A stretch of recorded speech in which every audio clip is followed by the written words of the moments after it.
बिस्मिल्लाहिर्रहमानिर्रहीम। अस्सलाम वालेकुम, खुशामदीद आप सभी को। आज की हमारी क्लास नंबर 4 है।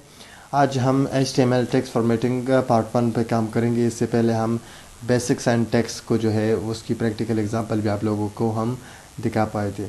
तो चलिए शुरू करते हैं आज की ये क्लास। आज हम इस क्लास में headings, paragraph tag, bold, italic, underline और स्ट्राइक थ्रू ये टेक्स्ट जो है सीखेंगे। इस पर हम प्रैक्टिस करेंगे। तो चलिए ओपन करते हैं हमारा वही फाइल जो हमने इससे पहले क्लास में बनाया था। उसके लिए मैं जो है एक फ़ोल्डर बना चुका हूँ यहाँ पर MS सर्विसेज के नाम से, और इसके अंदर Learn HTML के नाम से फ़ोल्डर है, उसमें मैंने वो फाइल यहाँ पर रखा था। अब इस पर राइट क्लिक करें और एडिट विद नोटपैड पे क्लिक करें तो वही फ़ाइल हमारे पास यहाँ पे ओपन हो चुकी है। सबसे पहले हम हेडिंग की बात करेंगे। तो हेडिंग क्या है, हमारे पास 1 से लेके 6 तक हमारे पास हेडिंग मौजूद है HTML में। तो अब देखिए यहाँ पर जो P है इसको मैं हटा रहा हूँ, यहाँ पर H1 लिख रहा हूँ और सिंपली यहाँ पर भी मैं इसको बंद कर रहा हूँ H1 से ही। ठीक हो गया। सो हमारी जो H1 टैग है वो, अब इसको हम कंट्रोल S पे क्लिक करें तो ये सेव हो जाएगा। और सिंपली इधर अपने फाइल पर आइए और इस पर डबल क्लिक करें। यहाँ पर आप देख सकते हैं hello world, this is my first web page आ चुका है। अब H2, H3, H6 तक हम करेंगे।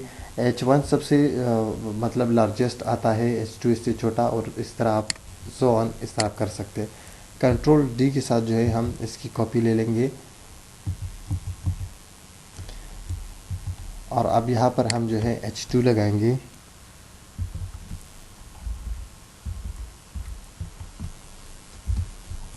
यहाँ पर बंद करेंगे।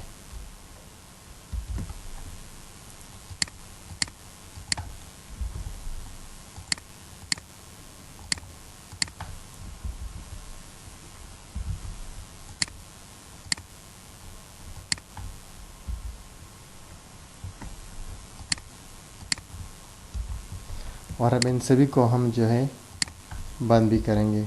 तो ये हमारे पास 3, ये हमारे पास 4, सॉरी, और इस तरह 5 और 6। ये अब मैं सभी इसको जो है राइट कर चुका हूँ। इसको कंट्रोल S करें और अपने फोल्डर पर आए, इसको रिफ़्रेश करें तो आप देख सकते हैं कि H1 से सबसे लंबा है, सबसे बड़ा है साइज़ में। H2, H3, H4, H5, H6 ये इस तरह से हमारे पास हेडिंग आते हैं। अगर मैं H7 लगाऊँ तो वो नॉर्मल टेक्स्ट आएगा। मैं यहाँ पर H7 के लिए कॉपी लेता हूँ कंट्रोल D के साथ, और यहाँ पर मैं लिखता हूँ 7, सॉरी 7, यहाँ पर भी 7। अब मैं इसको कंट्रोल S के साथ सेव करता हूँ। लेकिन आप देख सकते हैं इन तीनों, इन 6 की कलर अलग है और ये ब्लैक ही आ रहा है। तो मैं इसको शो करके दिखाता हूँ। आप देख सकते हैं ये नॉर्मली उसी तरह का आ चुका है। सो ये हमारे पास हेडिंग के हवाले से बातचीत जो हमने डिटेल के साथ पढ़ ली। अब मैं इसको हटाता हूँ। अब हम बात करते हैं पैराग्राफ की। इससे हमारे पास सेकंड नंबर पर आता है पैराग्राफ। तो पैराग्राफ में क्या होता है कि इसमें आप पैराग्राफ ऐड कर सकते हैं। पैराग्राफ टैग क्या है, P, और इस P को आपने बंद कर देना है सिंपली। इसके अंदर आप जो भी लिखेंगे वो आपका पैराग्राफ आएगा। पैराग्राफ लेने के लिए यहाँ से मैं एक वेबसाइट पे जाता हूँ, लैप्सम हमें क्या देता है, एक रेंडमली एक टेक्स्ट जनरेट करके दे देता है। तो मैं यहाँ से कुछ टेक्स्ट जो है उठा लेता हूँ। यहाँ से मैं इसको पैराग्राफ को जनरेट करके क्लिक कर रहा हूँ, और मैं यहाँ से जो है सिर्फ ये एक पैराग्राफ कॉपी करके पेस्ट कर रहा हूँ इसके अंदर। तो अब हमारे पास जो है पैराग्राफ आ चुका है। कंट्रोल S करें और इसको यहाँ से रिफ़्रेश करें अपने पेज को। आप देख सकते हैं आपके पास ये पैराग्राफ इस तरह से आ चुका है। तो ये हमारे पास होता है पैराग्राफ। नेक्स्ट हमारे पास है बोल्ड। फॉर एग्जांपल आप इस पैराग्राफ में कुछ लाइंस बोल्ड करवाना चाहते हैं, या आप इस फुल स्टॉप तक पैराग्राफ बोल्ड करवाना चाहते हैं तो आप करवा सकते हैं। सिंपली यहाँ पर आ जाइए और यहाँ पर जो है जहाँ से टेक्स्ट शुरू है P के बाद आपने यहाँ पर लगा देना है B, और जहाँ तक आपने बोल्ड करवाना है वहाँ तक आपने इसको बंद कर देना है। तो यहाँ से लेकर यहाँ तक हम बंद करेंगे और इसको कंट्रोल एस करके यहाँ से आप दोबारा रिफ्रेश करेंगे तो आप देख सकते हैं ये हमारे पास आ चुका है बोल्ड। क्लियर। अच्छा, अगर मैं आपको दिखाऊँ तो आप देख सकते हैं ये बोल्ड आ चुका है। अब इसके बाद हमारे पास आता है बोल्ड इटालिक। सो इटालिक के लिए क्या करेंगे, अगर कुछ टेक्स्ट आप इटालिक बनाना चाहते हैं, जिस तरह के मैं चाहता हूँ कि ये वाला जो टेक्स्ट है यहाँ से लेके यहाँ तक इटालिक हो जाए, तो वो आसान है। आप इस तरह से करें कि यहाँ पर आ जाइए, आई टैग लगा दीजिए और जहाँ तक आपने इटालिक बनाना है वहाँ तक इसको बंद कर लीजिए और इस तरह से आप इसको सेव कर लीजिए और दोबारा आ जाइए यहाँ पर, इसको रिफ्रेश करें तो आप देख सकते हैं कि जहाँ तक हमने इसको इटालिक बनाया है वो अब इटालिक आ चुका है, जो कि बिल्कुल साफ तौर पर आपको नज़र आ रहा है।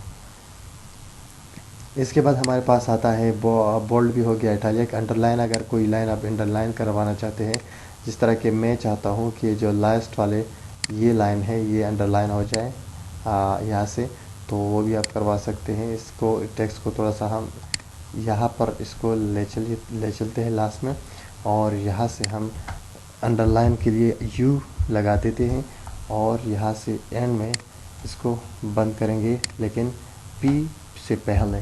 सो अंडर, इसके बाद बंद कर दीजिए, इसको यू, और इस तरह से आप बंद कर लीजिए, कंट्रोल एस कर लीजिए और इसको आप रिफ्रेश करें तो आप देख सकते हैं कि आपकी ये जो लाइन है ये भी अंडरलाइन हो चुकी है। तो उम्मीद करता हूँ कि यहाँ तक आप लोगों की समझ आई होगी। अब हम नेक्स्ट जाते हैं। नेक्स्ट हमारे पास है स्ट्राइक थ्रू। स्ट्राइक थ्रू होता है जो किसी टेक्स्ट के ऊपर इस तरह से लाइन हुआ आता है, तो वो स्ट्राइक थ्रू लगाने के लिए हम चाहते हैं सीधे यहाँ पर।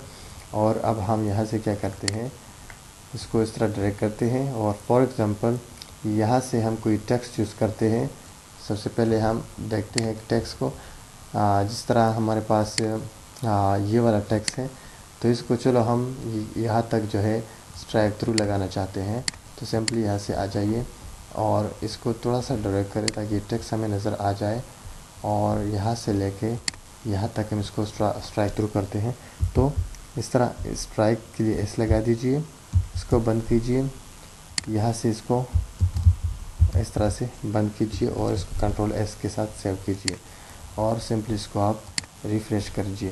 तो आप देख सकते हैं कि ये पे आपके पास जो है स्ट्राइक थ्रू इसके ऊपर आ चुका है। तो गाइस, उम्मीद करता हूँ कि आप लोगों को समझ आई होगी इस जो टैग्स जो आज हमने पढ़ी, बहुत ही सिंपल सी थी और आज की क्लास में सिंपली यही तक था। मुझे उम्मीद है कि आप लोगों को मुकम्मल तौर पर इसकी समझ आई होगी। आप लोग इसकी थोड़ी सी प्रैक्टिस कर लें। अगर फिर भी कोई क्वेश्चन या इशू रहा आप लोगों को तो आप कमेंट में पूछ सकते हैं मुझसे, मैं ज़रूर आपको जवाब दूंगा। Thank you so much, have a good time.